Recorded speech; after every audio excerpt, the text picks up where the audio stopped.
आप देख रहे हैं सिटी न्यूज झारखंड।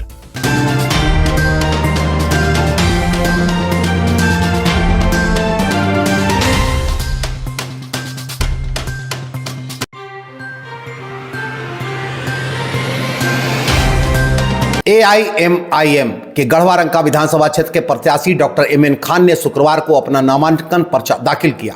मौके पर मीडिया को संबोधित करते हुए राष्ट्रीय प्रवक्ता सह युवा प्रदेश अध्यक्ष बिहार आदिल हसन ने झारखंड की भ्रष्ट सरकार पर कड़ा प्रहार करते हुए कहा कि यहां के प्रत्याशी गढ़वा की जनता का विकास कम, अपना विकास ज्यादा किए हैं, जिसके परिणाम है कि ईडी सीबीआई पीछे पड़ी है। वहीं बीजेपी जैसे सांप्रदायिक पार्टियों से बचने की जरूरत है। उन्होंने स्वच्छ राजनीति के लिए एक स्वच्छ विधायक प्रत्याशी डॉक्टर एमएन खान का समर्थन करने की अपील की। मेराल से विवेकानंद चौबे की रिपोर्ट। ओवैसी साहब, अकबर ओवैसी साहब और रियासती सदर शाकिर साहब की हिदायत पर आज इन्होंने नॉमिनेशन किया है। डॉक्टर साहब एक ऐसा चर्चित नाम है जो हमेशा सेवा में रहता है, उसी का नाम डॉक्टर एमएन खान साहब। आपने देखा कि जब भी 2019 में भी इन्होंने चुनाव बड़ी मजबूती से लड़ा था और लगातार आपके बीच रहे एक आदमी जो डॉक्टर भी है प्रोफेशन से, सामाजिक खिदमत भी है उसके, और जो हमेशा जनता से जुड़ा है, उसी का नाम डॉक्टर एमएन खान साहब। तो आज इन्होंने मजलिस इत्तेहादुल मुस्लिमीन की तरफ से आज इन्होंने नॉमिनेशन किया है और गढ़वा वासियों से मुद्दमाना गुजारिश है, अनुरोध है, इल्तिजा है कि आज गढ़वा की जो एक पहचान है, गढ़वा का एक जो नाम है, एक पढ़ा लिखा आदमी, एक डॉक्टर, एक वेल क्वालिफाइड, एक अच्छा घर से रिश्ता रखने वाला जो आपके बीच रहता है, उसको उसका दामन पाक है। उसको ना सीबीआई से डर है, ना ईडी से डर है, ना कोई भ्रष्टाचार का इल्ज़ाम है उस पर, ना उसको उसके नेता को जेल जाने का नौबत मिला है, ना जेल पर बेल पर आए हैं, ना किसी को धोखा का आरोप है, ना राज्यसभा का प्रलोभन देकर पत्नी को जिताने का कोई ऐसा है, इस पर कुछ नहीं है। उसका नाम बैरिस्टर असदुद्दीन ओवैसी साहब की क़ियादत है और उसका नुमाइंदा डॉक्टर एमएन खान साहब।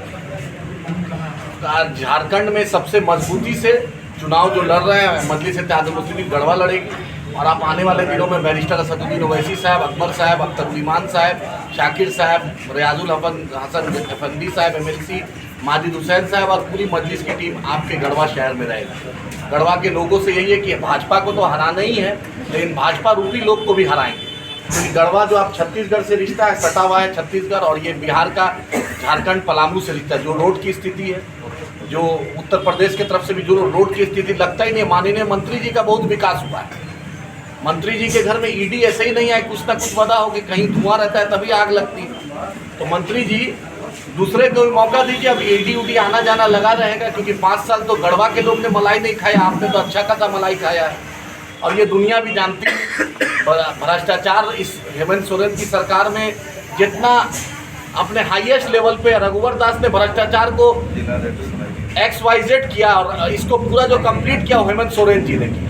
दोनों कोई हमें नहीं लगता है कि कोई फर्क है, बस एक ही है कि हेमंत सोरेन जी को एक विरासत मिली, शिबू सोरेन साहब के बेटा हैं इसलिए उन्हें जगह मिली, अनुकंपा की बहाली है। जैसे तेजस्वी यादव अनुकंपा की बहाली है, जैसे अखिलेश यादव है, और उसी तरह हेमंत सोरेन है। तो मंत्री जी आप बतला दीजिए 10 काम। मॉब लिंचिंग के इशू पे, मुसलमानों के इशू पे आप नहीं बोलते हैं।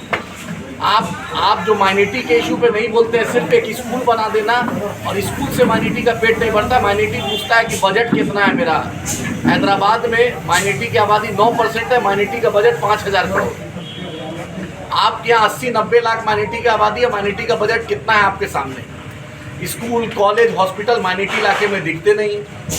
मुदस्सिर वाला जो मामला, जो 10 जून वाला मामला है, पूरा झारखंड जानता है कि हेमंत सरकार की कितना बड़ा फेलियर था।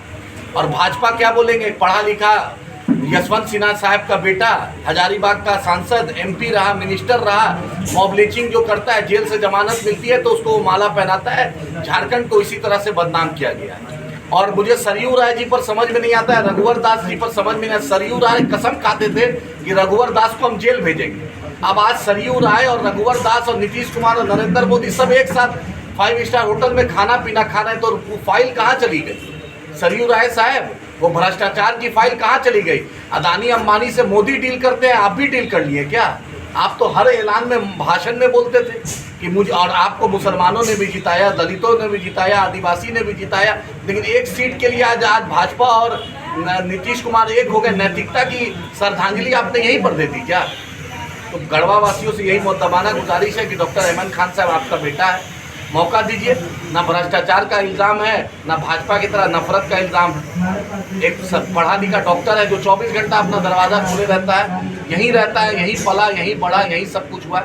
यही आपसे अपील है कि अपने बेटा, अपने भाई को डॉक्टर अहमद खान साहब को इंडी गठबंधन द्वारा भाजपा के बी टीम कहा जाता है आप लोग क्या एमआईएम के। हाथी चले बाजार कुत्ता भौंके हजार, क्या कीजिए, कितना बोलते रहेगा, कब तक बोलते रहेगा। वो जो बोलता है उससे पूछिए कि रेवंत रेड्डी साहब कांग्रेस के चीफ मिनिस्टर हैं, सुबह शाम आरती उतारते हैं बैरिस्टर असदुद्दीन ओवैसी साहब की, और सुबह शाम तारीफ का कसीदा पढ़ते हैं कि हिंदुस्तान में मजलूमों की आवाज़, तेलंगाना में दलित, आदिवासी, मुसलमान, मजलूम की अगर आवाज़ है भारत के लोकसभा में तो उसका नाम बैरिस्टर असदुद्दीन ओवैसी साहब है। तो उनसे पूछिए कि ये किसका स्टैंड है। वो जो इंडिया गठबंधन के जो लोग बोल रहे हैं, और कल जब जीत के गढ़वा से अहमद खान साहब जाएंगे और उसके जब सरकार की ज़रूरत पड़ेगी तो किसको फ़ोन कीजिएगा? वही ओवैसी साहब को फ़ोन कीजिएगा। यूपीए 1 यूपीए 2 में जब सोनिया जी और मनमोहन सिंह साहब के बगल में ओवैसी साहब बैठते थे तो उनके आँख में मोतियाबिंद हुआ हुआ था क्या? जब कांग्रेस की सरकार को हमने बचाया, प्रणब मुखर्जी को राष्ट्रपति भेजा, इमरान प्रतापगढ़ी को राज्यसभा भेजा, तो उन कांग्रेसियों को नहीं दिखता है। और जेएमएम क्या बोलेगी जिसने सुबह शाम घोल्टी पलटी मारा है भाजपा के साथ? वो जेएमएम को बोलने का हक है क्या? मुसलमानों पर, मुसलमान मुद्दे पे हेमंत सोरेन बोलेंगे क्या? किसी भी झारखंड चुन ले और डाटा पे बात कर ले कि मुसलमानों के साथ अगर उत्तर प्रदेश में ज्यादा